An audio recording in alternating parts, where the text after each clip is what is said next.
Tá, vamos lá. Como eu não quero estender muito esse Fuja, porque vocês já vão ver o Fuja, depois ver exercício, depois ver vídeo, depois olhar a apostila, não sei o quê, e tem outras provas também para vocês fazerem, imagino eu. Eu vou passar um pouco sucinto sobre o que é a nova e vou tentar resolver mais a nova do que ficar conversando sobre o conceito. Mas, bem rapidamente, a gente estava testando até então diferença de médias. Média do grupo A, média do grupo B. Se eu fizesse para 3 médias, nesse mesmo molde que a gente está fazendo, uma comparada com a outra, a gente teria que fazer o teste da A com a B, da A com a C, da B com a C. Se eu tivesse 4 médias, isso daí ia ficar mais complicado, você ia ter que ficar permutando as comparações de médias, isso aí não ia ter fim. E, no fim das contas, também não ia ser tão interessante. Você ia saber que a B e a D é diferente, mas a A e a D é igual, só que a A e a B são iguais. O que você decide se você tiver 15 testes 2 a 2 com 15 populações diferentes? Não adianta muito. Não adianta ter mais de 2 parâmetros para você comparar, mais de 2 populações, e você querer montar isso da forma que a gente estava montando com 2, né? O jeito de generalizar isso é um teste um pouco diferente. É um teste que a gente vai comparar as médias, mas a nossa hipótese alternativa é a seguinte. Você vai supor que todas as médias são iguais, isso a gente já estava fazendo quando era um caso de 2, só que agora você vai... Opa, pelo menos. Deixa eu ver se o editor funciona aqui, vai? Vamos fazer... Será? Não, peraí. Sucesso, hein? Como é que eu fecho esse editor agora? Acho que é só na hand. Beleza. Tá. Vou jogar isso aqui para cá, ó. Editando a apostila na hora, hein? Agora, o que você vai fazer é o seguinte. Você não vai falar que a sua média B, que é diferente das demais, ou que a C, que é diferente das demais. Você tem K médias. Sua hipótese alternativa é, nesse grupo de várias médias, tem pelo menos uma que é diferente das demais. Essa é a sua hipótese alternativa agora. Então, você está testando, na verdade, se uma ou mais são diferentes ali dentro. Ou seja, sua hipótese nula era que todas eram iguais. Se você comprovar que pelo menos uma é diferente, você já falou, olha, esse H0 já não vale. Qual é o H0 que vale agora? O que eu deveria tomar daqui para frente? Eu não sei. Eu só sei que este H0, que considera que tudo é igual, não vale. Eu teria que fazer um outro teste, tá? Para você que está curioso, quando eu rejeito uma nova, eu tenho que fazer um teste comparando as médias ali, pareadas, mas é um teste depois de ter feito a nova. Depois de ter feito um teste de hipótese, você faz outro. Então, um teste que tem um nome ali, chama post-hoc. É um negócio até mais complexo, mas que eu não vou entrar muito em detalhe. Mas a ideia aqui é você identificar que há pelo menos um, diferente dos demais ali no meio. E como você faz isso? Se você tivesse com uma estatística de teste que é x barra, isso ia dar um trabalho muito maior, porque você ia ter que ficar pegando diversas normais e fazendo matematicamente isso ia dar um trabalho muito grande. Você só quer descobrir que uma é diferente das demais, e aí você vai decompor esse problema, você vai tratar esse problema com as variâncias dos resultados. Vou tentar explicar isso da maneira mais simples que eu entendo para vocês, pelo menos digerirem isso melhor, a gente ir para o exercício. Eu tenho lá uma tabela que tem várias, nas linhas, né? Eu tenho cada população, eu vou colocar aqui até como eu tenho feito ali, ó. Então, eu tenho aqui a amostra... pode ser a amostra, vai. A amostra e aqui é o grupo 1, o grupo 2, o grupo 3, vamos deixar assim, tá bom. Eu tenho, então, K médias, e aqui eu tenho a 1, a 2, a 3, ou a A, a B, a C, a D, e assim vai. E aí, cada uma dessas amostras extraídas da população A, da B, da C, tem N elementos. Então, eu tenho K médias e N elementos. Se eu pegar essa tabela toda, ela tem uma variância. Todos os valores amostrados, e quantos são? São K linhas vezes N colunas, são K vezes N valores. Todos estes KN valores têm uma variância, que eu chamo de variância total.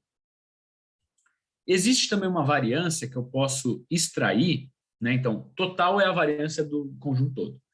Entre as linhas, entre as populações, entre as amostras, eu posso ter variâncias. Então, eu posso calcular o x barra da primeira linha, o x barra da segunda, e aí aqui nessa linha, em relação à segunda, eu tenho uma dispersão, eu tenho um desvio. eu posso calcular a variância entre as linhas. Então, em vez de fazer a variância de cada conjunto todo, que pega todas as células, eu posso pegar a variância entre os x-barras, vamos dizer assim, entre essas linhas aqui. E eu vou chamar isso de variância entre linhas. Então, eu tenho a variância do conjunto todo, eu tenho a variância entre as linhas, e o que sobra eu chamo de resíduo, que é o que sobrou, residual. Variância residual. Então, como que eu calculo a variância do conjunto todo? É só fazer a variância desses valores. Tem fórmulas para isso. Essas fórmulas são um tanto quanto feias de se ver. Olha lá, eu tenho duas somatórias nas linhas que vão até K, nas colunas que vão até N, de cada um dos valores da célula, menos a média de todos os valores, que eu chamei de x barra barra, dividido pelo número de graus de liberdade, que costuma ser o número total de valores, nk menos 1. Então, essa é a variância total, é a variância de todos os valores. Eu tenho a variância entre as linhas, que daí eu vou pegar o valor já colocado aqui para as linhas. Você vê que agora o número de graus de liberdade está com K menos 1 aqui, e aí você tem um N que surge. Então, essas variâncias são meio feias se você quiser usar essa fórmula original. A gente adota, né, e a residual também. Então, a gente adota um jeito de explicar isso com uma anotação. Vou mostrar a anotação aqui. A gente faz isso para você conseguir automatizar esses cálculos. Então, você quer calcular uma variância total, uma entre linhas, e o que sobrar a gente chama de variância residual. Para isso, você tem que pegar e somar os valores em cada linha e chamar de T, por exemplo. Então, a gente soma valores das linhas. Então, peguei uma tabela, coloco no Excel na hora da prova, soma os valores das linhas, chama isso de T. Se eu estou na linha 1, essa é a T1. Se eu estou na linha 2, essa é a T2. Pronto. Então, somos os valores das linhas. A gente precisa de quadrados também. Então, a gente pega cada valor, eleva ao quadrado e soma nas linhas. Chama de Q. Se eu estou na linha 1, eu estou no Q1. Se eu estou na linha 2, Q2. Se eu estou na linha 3, por aí vai. A soma de todos os TIs é a soma total dos valores que eu tenho na tabela toda.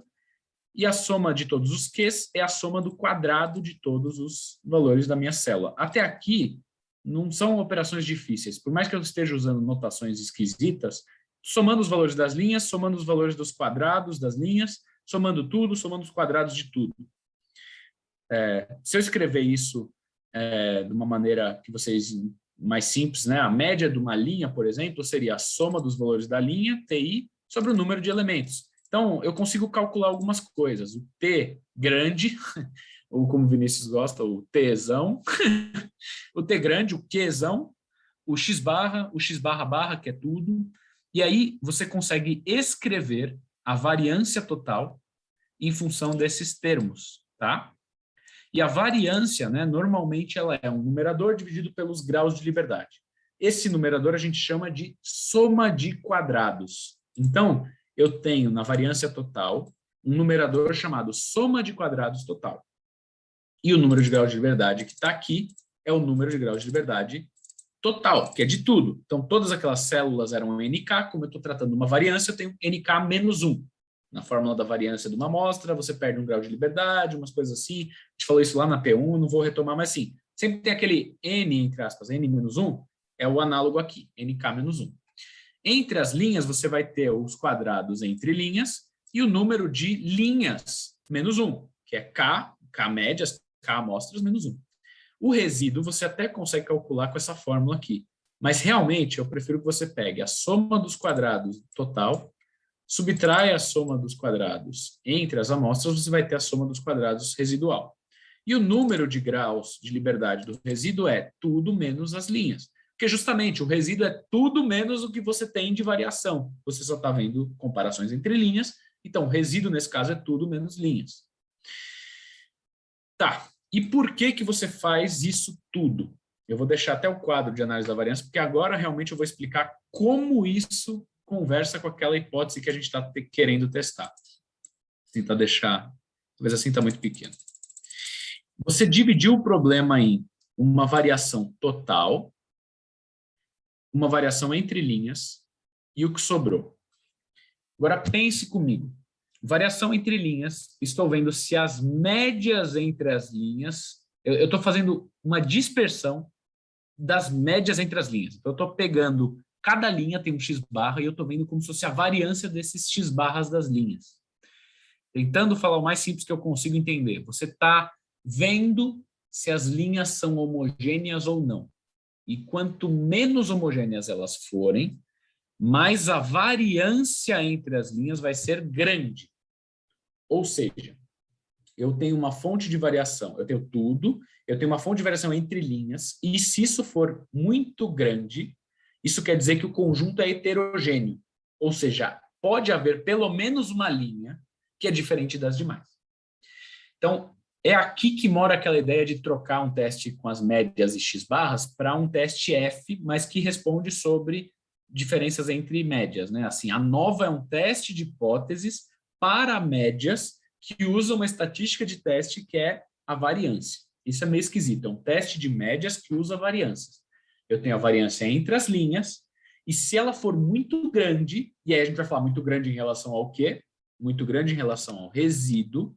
Se essa variância entre as linhas for muito grande em relação à variância do resíduo, eu tenho uma variância do numerador, que vai ser as linhas, dividido por uma variância do resíduo, que são o numerador, o que sobrou, eu vou ter um valor de F, que é esse aqui, amostral, muito grande. Eu vou cair num teste F. De dizer que há pelo menos uma média diferente das demais, meio que equivale a fazer um teste em que a minha F amostral, que consiste da variância entre linhas e resíduo, passar de uma barreira. Essa barreira depende do número de graus de liberdade. Então, vou tentar colocar isso aqui, ó. Eu transformo um teste de médias matematicamente numa comparação entre variâncias. Mas, ó, estou testando que há pelo menos uma média diferente das demais. Pelo menos. Estou testando isso. Só que eu consigo escrever esse teste como a minha variância entre as linhas é igual ao resíduo. Por quê? Porque todos são iguais. Só que se realmente tem uma linha lá, uma média diferente das outras, essa variação entre linhas vai ser muito grande. Então, eu vou cair num teste, né? Se eu tiver em H1, eu vou cair num teste em que a variância entre as linhas é maior que a variância do resíduo. Então, a variância entre as linhas é grande. Ela ser grande indica que você pode afirmar que há pelo menos uma média diferente das demais. Tem pelo menos uma linha ali que tem um valor tão diferente das outras linhas que faz com que essa variação entre linhas seja alta. E aí eu vou rejeitar esse teste. Isso aqui é um teste F, que é o último tema que eu tinha falado para vocês antes de entrar na nova.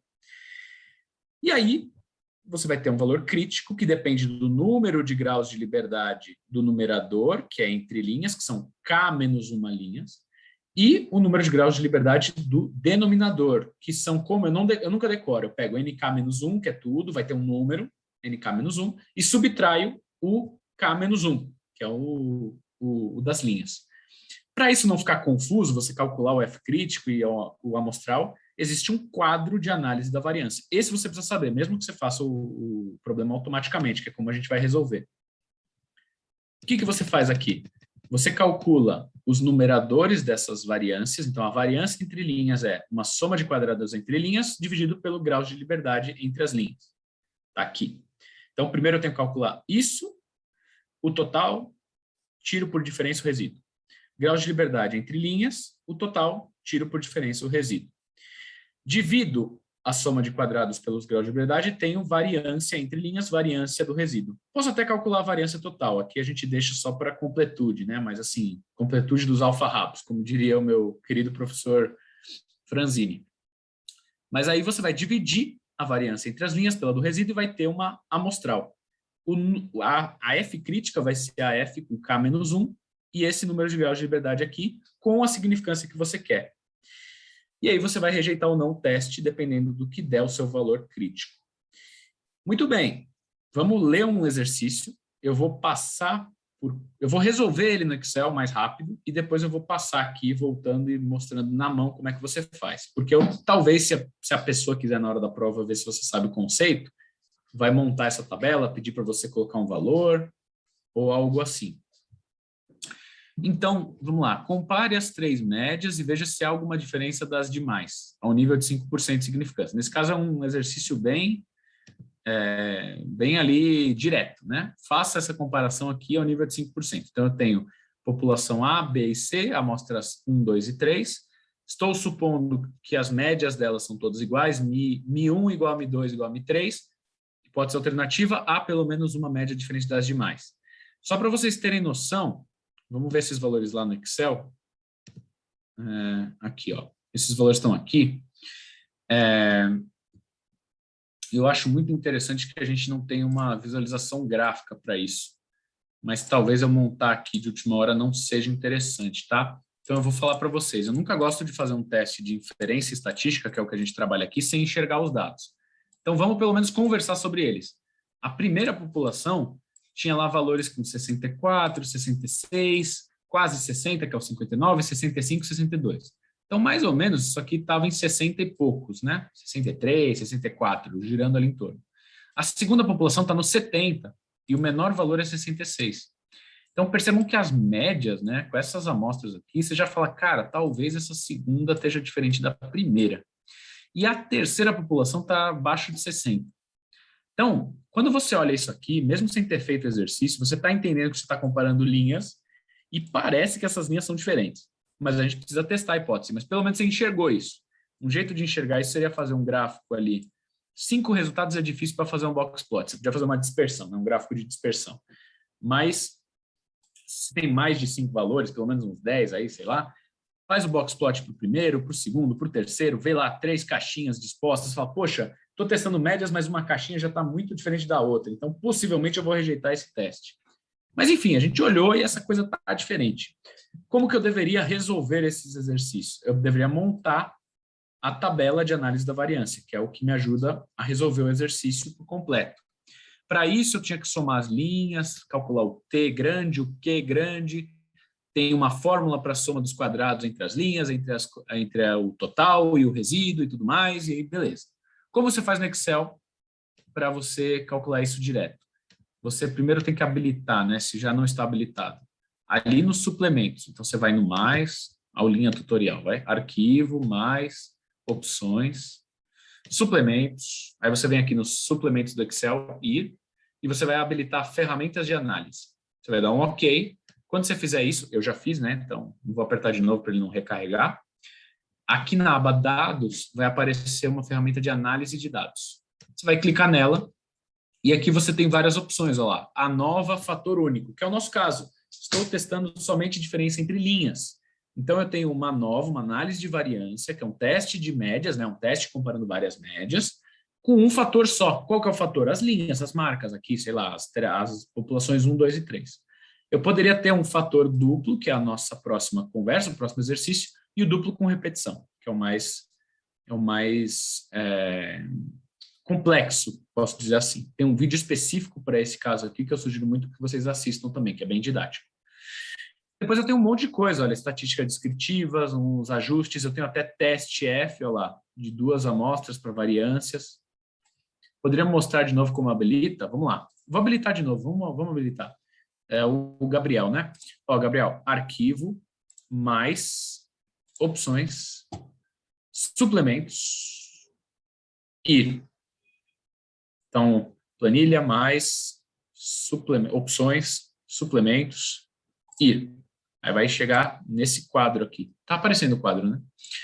E aí você vai habilitar isso aqui. Precisa habilitar o solver? Agora não precisa. Talvez, dependendo da disciplina que você está fazendo, numérico, sei lá qual disciplina que vocês estão fazendo, pode ser que seja interessante habilitar. Eu não vou habilitar para não ficar pesado a hora de abrir o Excel. Vou dar um OK, e ele vai aparecer na aba de dados, olha lá, fórmulas, layout, não sei o que, dados, o análise de dados aqui no canto. Beleza, Gabriel? Boa. Então, ó, vamos colocar nova fator único e mandar um OK. O que vai aparecer? Ele vai falar, olha, me dá um intervalo de entrada dos dados. Percebam que eu já tinha deixado pronto, né? Mas, ó, aí você vai selecionar o intervalo de entrada. E aí ele pergunta se o problema está agrupado por colunas ou por linhas. Aqui você tem que prestar muita atenção. Do jeito que estamos fazendo, e é um fator único, então, normalmente a gente está fazendo sempre fator único entre linhas. Então, este problema está agrupado por linhas. Eu poderia colocar colunas. Você vê que ele recarrega, ele dá uma piscadinha, mas eu vou deixar em linhas. O exercício pede significância. Você poderia ter rótulos na primeira coluna. Vou até deixar o caso mais completo aqui, ó. N, aqui, ó, N1, N2, nem vou colocar, mas vamos imaginar que eu tivesse selecionado essa tabela aqui com rótulos. Então, rótulo 1, vai que se escreveu tudo bonitinho, rótulo 2, rótulo 3, se você tiver em outro caso, você até pode ter isso. Rótulo 4, rótulo 5, pronto. Aí, quando você vier na análise de dados, se por acaso você selecionou toda a tabela, você vai ter que falar que tem rótulos na primeira coluna, nessa aqui, né? Ah, e as linhas, aí você não poderia fazer isso também. Então, ó, melhor ainda. Melhor ainda. Eu também não sou tão craque no Excel assim, porque eu uso mais outra linguagem que chama R, né? O pessoal que trabalha com dados usa mais R. Eu gosto de selecionar, gente, direto os dados. Mas se você tiver selecionado a primeira coluna também, aí você tem que marcar aquela opção. Mas vamos pelo mais simples. Você seleciona todos os dados. Pronto, só onde tem número. O alfa é 5%, o intervalo de saída. O alfa é 1 nesse aqui? Não, o alfa é 1 no outro, quer ver? Deixa eu ver. Compare ao nível de 5%. Nesse é 5. Mas presta atenção nisso também, que senão vai dar um valor diferente na sua F, né? Ele vai aparecer aqui, ó, nova planilha. Vai estar assim. Mas eu gosto de pôr o intervalo de saída direto numa célula, normalmente perto da sua tabela. E aí você vai dar um OK. E o que ele vai falar? Olha como é interessante. Ele faz uma contagem do número de elementos em cada linha. Então, ele calcula o N de cada linha. Ele faz a soma dos valores em cada linha, que a gente chamou de T. Esse aqui seria o T1, o T2, o T3. Ele faz a média da primeira, da segunda e da terceira linha. Ele faz a variância da primeira linha, da segunda e da terceira. Por quê? Porque ele precisa fazer isso para calcular a tabela de análise de variância, que é essa daqui, que não é diferente da que a gente está mostrando para vocês quando você fizer na mão. Qual que é a ideia agora? A gente tem duas fontes de variação entre grupos, total, e aí o resíduo, que ele está chamando de dentro dos grupos, mas vamos chamar de resíduo porque eu acho que é um termo mais adequado. A fonte de variação total é 677. Só a fonte entre as linhas está quase 600. Então, percebam comigo. 677 é tudo. Quase 600 é linhas. Então, as linhas realmente deve ter uma linha, pelo menos uma, que está fazendo essa variação entre as linhas ser grande o suficiente para eu falar, cara, entre as linhas tá gigantesco. Em relação ao todo, ela é muito grande. O resíduo está pequeniníssimo. Então, minha F calculada vai ser gigantesca. Uma F de 45, gente, eu não sei se vocês têm sensibilidade para isso, depende do número de exercícios que vocês fizeram, mas uma F de 40 é um negócio gigantesco já. A variância do numerador é 40 vezes a do denominador, isso é muito grande. E o valor crítico estaria lá por volta de 3,9. Então, você tem lá uma distribuição, F. Vamos ver como isso é escrotamente gigante, né? Aqui está o 3,88. E lembre-se, né? Eu estou fazendo um negócio tão grande que isso aqui seria 5%. Eu já estou fazendo um desenho tão distorcido, mas vamos imaginar que 5% é esse tamanho. O 48, nessa escala absurda que eu estou fazendo, está muito para cá, o 45, sei lá, está muito para cá. Realmente, eu vou rejeitar esse teste. Por que eu vou rejeitar esse teste?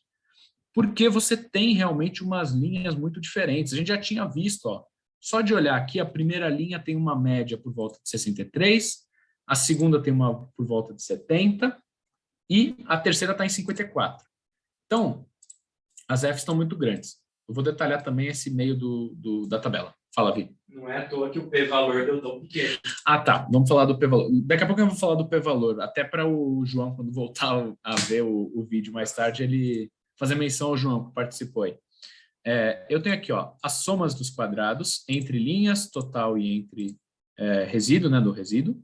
Eu tenho o número de graus de liberdade, eu tinha 3 linhas, menos 1 dá 2. Eu tenho tudo, que são 15 valores, menos 1 dá 14. Então, 14 é tudo, 2 é entre linhas, 12 é o que sobra.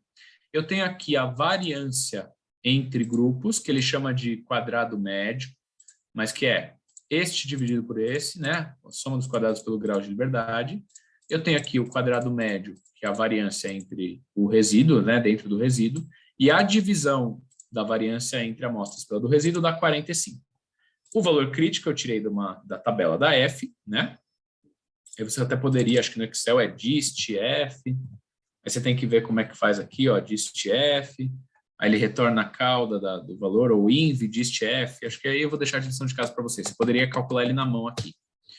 E aí você tem os dois valores, viu o desenho, viu que realmente está muito maior, você já extrapolou a barreira e você rejeita o teste. Ou seja, há pelo menos uma média, uma população aqui, uma dessas populações, pelo menos, tem média diferente das demais.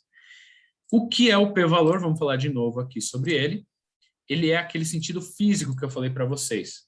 Se eu não tivesse essa barreira 3,88 e tivesse usando o valor de 45,6 aproximadamente, 45,6 como barreira, qual seria a significância? Qual seria a área embaixo dessa curva?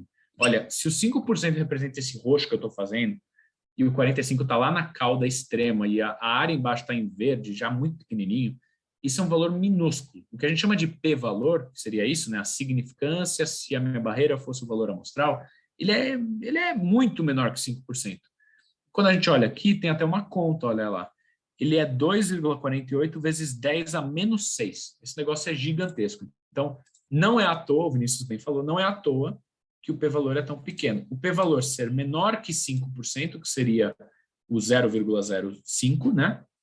Ele também dá para rejeitar o teste. Você ter o p-valor, então, no exercício que ele te der um teste e falar o p-valor desse teste foi de tanto, isso vai dizer que você já pode rejeitar ou não o teste, só sabendo qual que era a sua significância adotada. P-valor menor que 5%, rejeito. P-valor maior, não rejeito. Vamos passar rapidinho para não estender se fuja muito, mas ó, aqui a gente teria um outro problema agora, que seria a nova com duas classificações. Então, do mesmo jeito que eu tenho linhas sendo fontes de variação, eu teria colunas. E aí a gente tem um exemplo aqui, você vai calcular isso de uma maneira análoga, né, com a soma dos quadrados das colunas também, e aí isso vai depender do número de colunas que você tem. E aí você vai ter dois testes, o teste das linhas e o teste das colunas, e é bem análogo, tá? Há pelo menos uma linha diferente das demais, há pelo menos uma coluna diferente das demais. Então você tem aqui dois testes. E você tem agora a sua variância total continua a mesma, a entre as linhas continua calculada da mesma forma, só que agora você tem uma outra fonte de variação, que é entre as colunas. Então, o resíduo agora é a diferença de tudo menos linha menos coluna. Então, você tem que subtrair essas duas fontes de variação para ter o resíduo. Isso é importante, porque o resíduo depende dessas duas. Só que quando você vai testar as linhas, você tem que pegar o quadrado lá, o médio, né, a variância das linhas e dividir pelo resíduo. Então, é muito importante você calcular corretamente o resíduo. É a parte mais importante, porque ele vai entrar tanto no teste da primeira, que é das linhas, quanto no teste das colunas. A gente fez aqui um exemplo, né, que eu acho legal vocês olharem depois. Ó. A gente sempre marca em vermelho que o valor do resíduo é tudo menos linha menos coluna. E os graus de liberdade também, tudo menos linha menos coluna. O Vinícius fala bastante no exercício, quando a gente faz no YouTube, os vídeos de exercício, que você vai fazer o resíduo sempre pela diferença dessas fontes de variação, mas só para a soma de quadrados e para os graus de liberdade. Para essa terceira coluna, que é a variância, que é o quadrado médio, você não pode fazer isso, justamente porque os pesos são diferentes. O que é quadrado médio? É a divisão da soma de quadrados pelos graus de liberdade. Então, essa coluna aqui, quadrado médio ou variância, é calculada sempre como a divisão da segunda, nesse caso, com a terceira. Então, a variância do resíduo tem que ser já a divisão desses dois aqui. Não dá para ficar fazendo por diferença. Muito bem. E aí, tem o jeito de fazer isso mais na mão. Eu sugiro vocês fazerem uma vez para saber como cai. Se a gente for fazer no Excel, olha lá. A gente tinha duas variedades de milho e 6 marcas de milho, né? E aí você queria saber se tinha diferença entre as variedades dos milhos ou entre marcas. Essas eram as duas fontes de variação.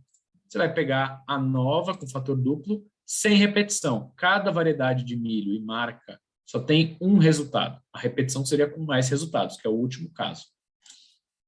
Aí você vai escolher seu intervalo de entrada, são os dados, vai colocar a significância, que nesse exemplo é 1%, tá? Vai colocar um intervalo de saída, e aqui ele nem pergunta se seus dados estão agrupados por linha ou por coluna. Por quê? Porque ele já vai fazer um teste para as linhas, um teste para as colunas. Quando você der um OK, ele vai te dar um resumo das linhas, com a contagem das linhas, soma, média, variância, uma contagem para cada coluna, e aí sim ele vai te dar o quadro de análise da variância. E aí, ó, eu vou exercitar nosso poder aqui de analisar o p-valor. Entre as linhas, eu conduzi um teste de hipóteses e o p-valor deu 0,02785. Em porcentagem, isso aqui condiz com 2,8% aproximadamente. Lembrem que eu falei bem rapidinho, mas esse exercício pediu uma significância de 1%. Então, se o meu valor da amostra fosse a significância, se eu falasse, ó, o valor de barreira é a amostra, ela teria 2,8%. Isso é maior do que o alfa. Então, vou fazer direto no exercício aqui, ó. Estou no teste F e a minha amostra caiu num resultado que condiz com 2,8%. Só que eu queria aceitar só menos de 1% de erro. Então, eu não sei qual o valor, mas eu sei que a barreira pelo menos está mais para cá, ó, para a integral dessa área aqui, para a integral abaixo dessa curva, essa área, ser o 1%. Como o meu p-valor é maior que o alfa, que o enunciado pediu, eu não rejeito o teste. E isso é análogo a olhar a bolinha verde, que é o valor amostral, ser menor do que a bolinha roxa, que é o valor de barreira, sem ter calculado nenhum deles. Você já olhou o p-valor. Então, para as linhas, eu não rejeito o teste. Se eu olhar o valor amostral, eu vou ver que eu tenho 9,4 e o meu valor crítico é 16. Então, agora, ó, faz todo sentido se eu colocar para vocês, ó, isso aqui é 9,4 e o outro é 16. Pronto, como o meu valor amostral é menor do que o de barreira, eu não rejeito o teste. Pronto, então não posso dizer que há diferença entre as variedades de milho, nesse exemplo aqui. Agora, entre colunas, o meu p-valor deu pequeniníssimo, ou seja, se eu tivesse que colocar ele num lugar da curva, deixa eu tirar os valores, né? Vou deixar o 1% como a parte roxa. Se eu tivesse que locar o meu resultado amostral, ele estaria numa cauda que condiz a 0,2%. Então, ele estaria num ponto bem mais para a direita aqui, e que a área aqui embaixo dessa curva condiz a 0,2%. Então, nesse caso, eu rejeitaria o teste. Ou, de maneira análoga, o valor crítico era menor, né? Ele foi superado pelo valor da amostra. Vamos ver? O valor amostral é 22 e o crítico é quase 11. Então, aqui, ó, 22 e aqui 11.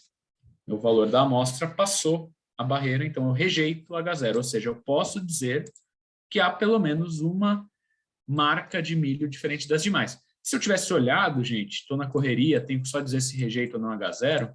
Olha só, variedade de milho, 5,4, 5,7, 3,2 e 4. Olha só, talvez isso aqui está muito diferente já da primeira. Aí a outra está por volta de 4, essa está por volta de 4,5, essa está por volta de 5, essa está por volta de 4,5, um pouquinho mais. Essa daqui está muito diferente das demais para baixo.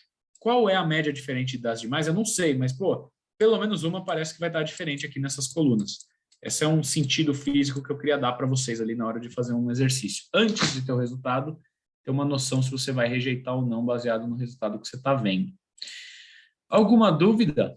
Ou tudo bem por aqui?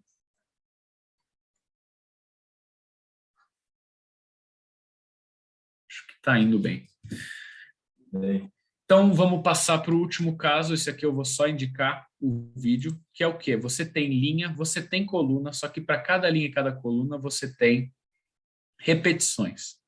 E aí, é o exemplo que eu dou no vídeo. Eu vou realmente pedir para vocês olharem na nossa playlist de estatística o vídeo de ANOVA com repetições, que é o seguinte: você pode estar testando, eu gosto de usar sempre o exemplo do futebol, né? Você pode estar testando jogadores nas linhas e times nas colunas. Então, será que é um jogador melhor do que outro? Aí você testa a diferença entre as linhas.